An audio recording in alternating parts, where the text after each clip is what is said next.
factory, find a piece of land. You'll be tying up the curtains, letting in the light. I'll still pick a guitar all day long.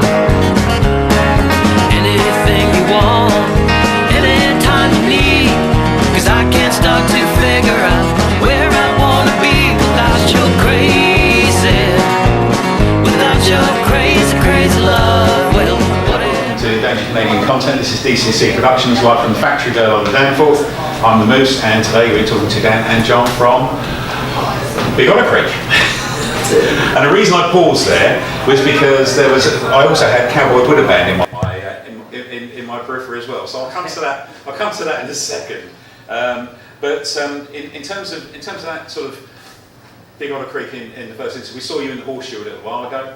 And that was a tremendous night. That was really an awful lot of fun, really across the board. I mean, from your point of view, that's part of the journey, I'm assuming. I mean, it's a step along the way. Certainly the Horseshoe is one of our favorite places to play in the city, and we do tend to have a lot of fun there. We have a lot of fun when we're on stage, no matter what. But the Horseshoe has those ghosts, right? When you're standing there with people like, the Rolling Stones. Yeah. Oh no. There's so many bands that have played there. So just to be standing in their shadow, so to speak, is a lot of fun.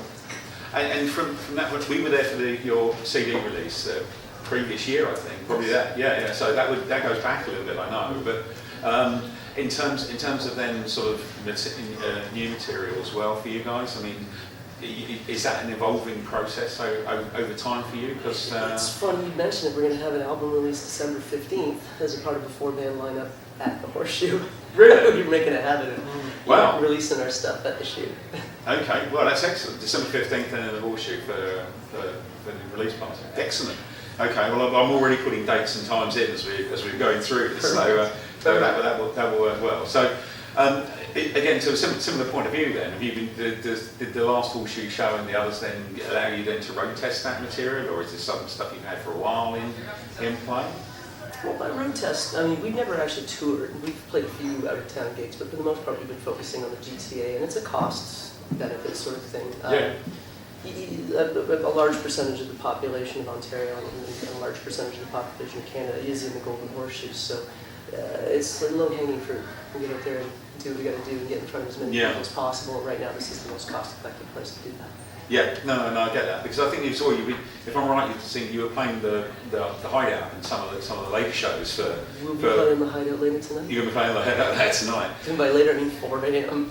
Yeah. We came across to one of those shows a while ago. Last time my buddy from the UK was over, we came out and we did that. In terms of juggling, though, I remember also, as part of a show earlier on this year, the Cowboy Buddha Band played in the Paddock.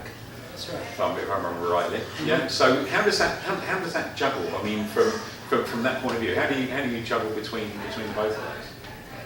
They're very different animals, the two bands. Yeah. But the Paddock was actually a festival.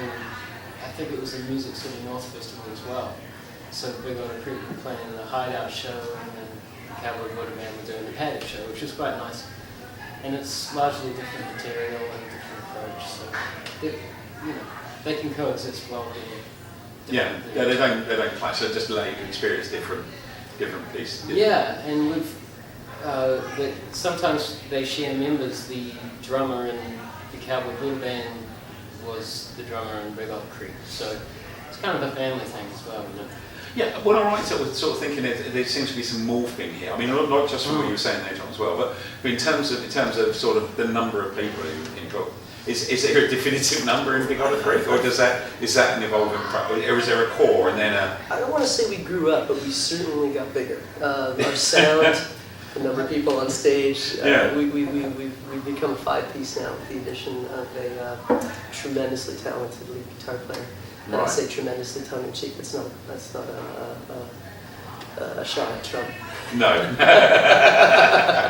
No. He's just fantastic. His instincts are amazing, and John felt it would be nice to have someone who's just solely focused on playing the right lead pieces instead of one of us trying to take care of that. So. Well, it gives you a chance to concentrate on other things. That's if you've got somebody who's taking that up and away from you, then it gives you something you've got better opportunity to play in different parts. So. And beyond that, I mean, the addition of his guitar, just in terms of the arrangement, and also in terms of his style, we truly feel that we're less folky now. We're a little more rock and roll. Right. We feel like we're truly country rock at this point. But then that takes you into a different audience, of course, and different venues potentially as well from that point of view. You know, but I know you say you're concentrating within the GTA. I think that makes a lot of sense, particularly the number of people you can play to in any given night, or with the number of music festivals across the board, because there are a lot of music festivals that are in play. So.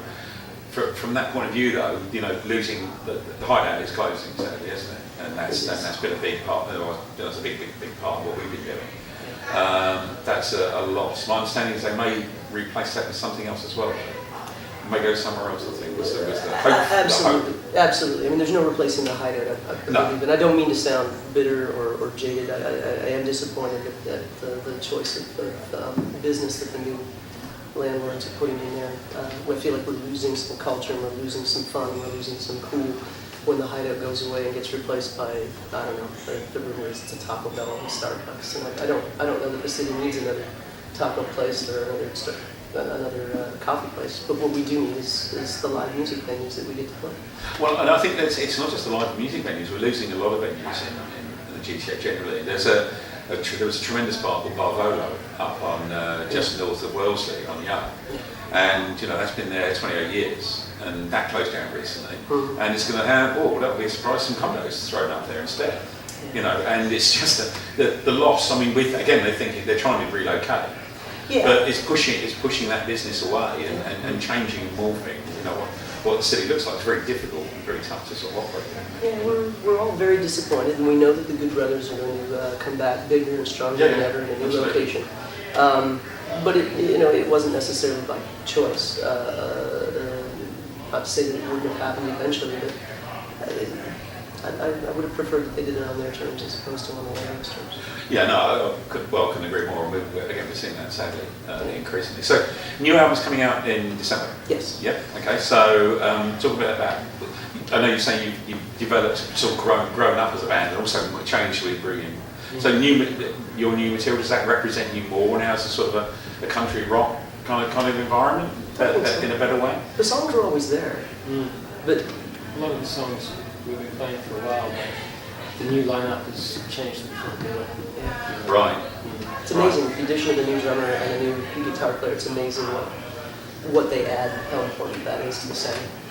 So it's changed your sound. Yeah, it's very positive. To allow you to do that. Yeah, absolutely. No, that's exciting. So in terms of then, I know you're saying that primarily still GTA, does that album then allow you to go look further afield, or will that be still be predominantly? We're hoping so.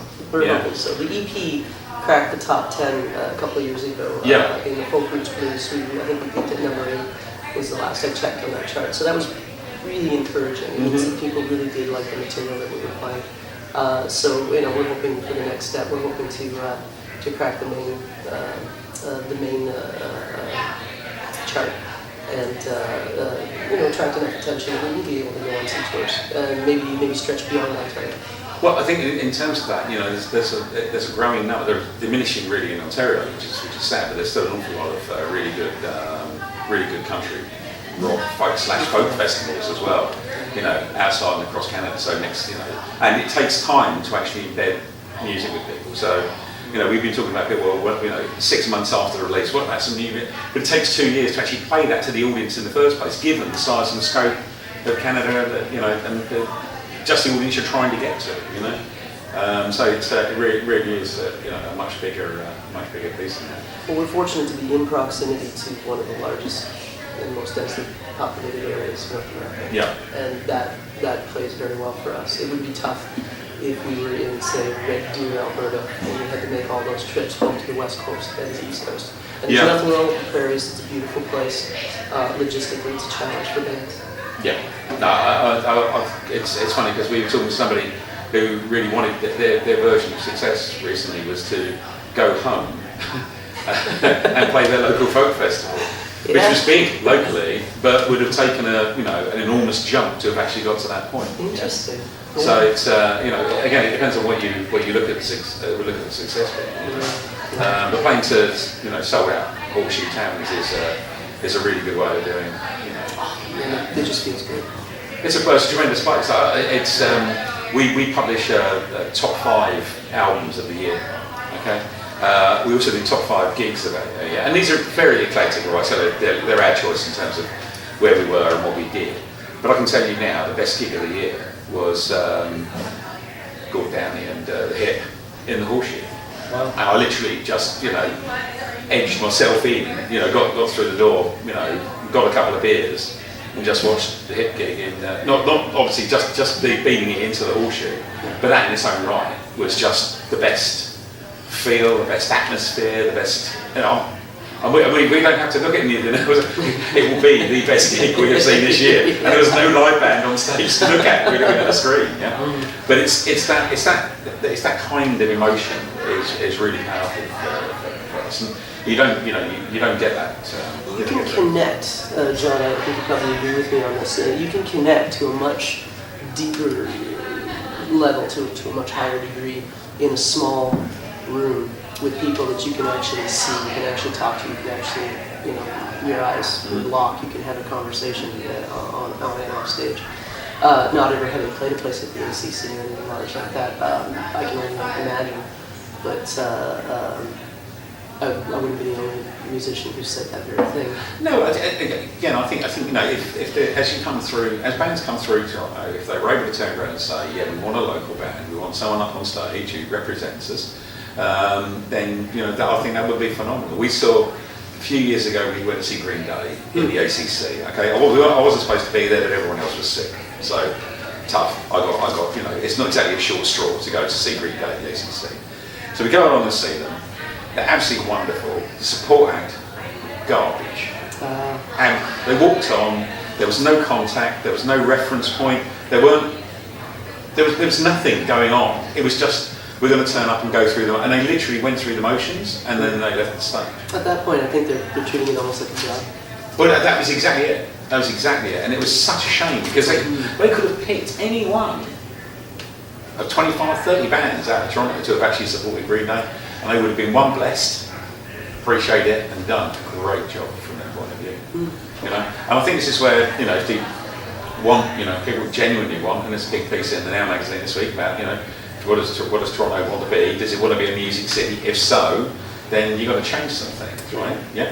I'd like to see some bylaws that restrict the types of decisions that landlords are making. Yeah.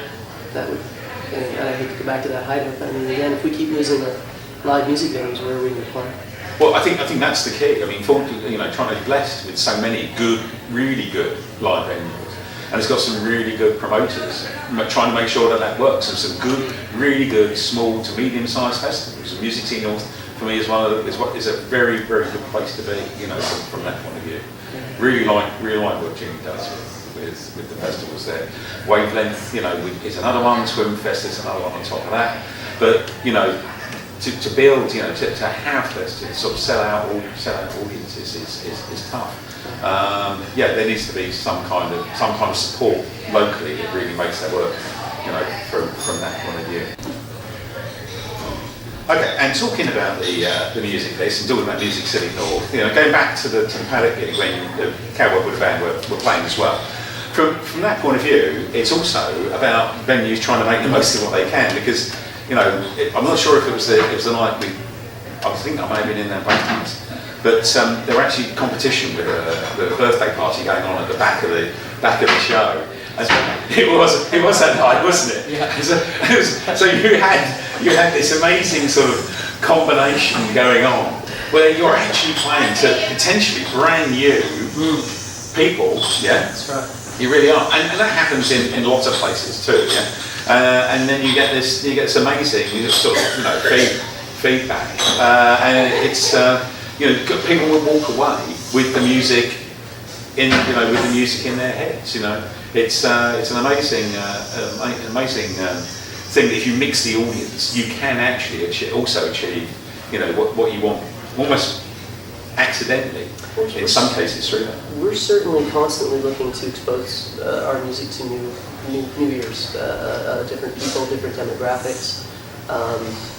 Earth Day, for example, we played Earth Day out in the Upper Beaches, and that was a wonderful experience. And again, it's one of these situations where the bar itself wanted to participate in Earth Day and wanted to have a band in there, but they're not a live music venue. So, I think we caught a lot of people by surprise in the bar when they turned off all the lights, lit all the candles, and made the announcement that Big Otter Creek is going to be doing an acoustic set in honor of Earth Day. And it's that kind of pleasant surprise because we've had some really positive feedback. It was a small room, but it was such a supportive room, and in the end, it just felt really good. It's interesting. It does take that small room sometimes to make it happen like that, And it's particularly when you might have half the people might have seen you before, well, not even the half, 3/4 might have seen you before, and then the other 25% haven't. Yeah, and that, it's just the number of times I can't. This is a big thing for DCC. Don't you connect me in content in particular, but the number of times we've walked into a venue and we have absolutely no clue what we're about to see. We love it. Absolutely love it, because you just don't know. You really, really don't know. And we've made some really good friendships, and we've seen some fantastic music, but we just don't know when you walk into the room what you're going to see. I will tell you this little story, because when you played the Horseshoe last time around, I persuaded my other half, who's really brilliant with the music piece, to come along to the show. But I didn't tell her that you guys were headlining. So what I did, and she loves your stuff. Okay, so she's a complete freak. And she comes along and she's going, and she's looking at the list as we're walking in, so that, going up the 3 or 4 steps into the back room. She said, "Oh no, we should be here another night because look, Big Otter Creek are playing." I went, "No, that's the venue. That's tonight." And she bounced in to the rest of it. Honestly, it was a beautiful moment when you just go, "Yes, subterfuge has worked. You got you through the door." But at the same time, the number of acts that we walked in and we know nothing about, and and the beauty is it's been a really good venue for us, because we walk in, we don't know, walk in with the camera, ask some questions, is that okay if we shoot, and suddenly we're faced with some of the best music. And again, the audience, the audience, it's great because the audience are there for the beer and so on, okay? So we come along and it comes in, great beer, great music, and it's a phenomenal combination to really run. Right, so that's going to bring, until we run to the end of that particular part with so we're going to go into the speed round of doom, which you may or may not know is coming up. So let's round of doom. You get to answer these obviously individually, because that's your choice. If you pass, many of these you may have heard before. I don't know why. Which pizza would most clearly describe your personality? If you had to pick one pizza that was going to be, that's me. Meat lovers. I'm a carnivore. Yeah. Okay, cool. Anything without mushrooms. Anything without mushrooms, yeah.